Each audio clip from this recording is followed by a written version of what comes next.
pala magpasalamat for letting me do the exhibit. And sa lahat ng tulong na binigay mo sa akin. Anything for you, anak.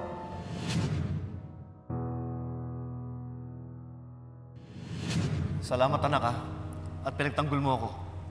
Oo naman, Dad. You're my father. Siyempre, sa'yo ako kampi.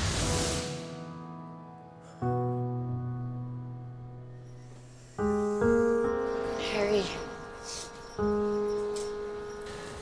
Pinunta ko lang si Adeline. Umuwi na pala. Okay ka lang ba? Ano ba paki mo? Binilin ka kasi sa akin ng daddy mo eh. He told me to look after you. Pinili niya ako sa'yo? Bakit sa'yo? Eh, sino ka ba, ha? Harry. Oh, seriously? Gaano ba kayo ka-close ni Dad? Eh, paano ba kayo naging ka-close? Don't tell me you're one of his secrets? Don't tell me hindi pa siya sinasabi sa akin tungkol sa inyong dalawa. Wala. Ano ka ba? Huwag mong bigyan ng mali siya.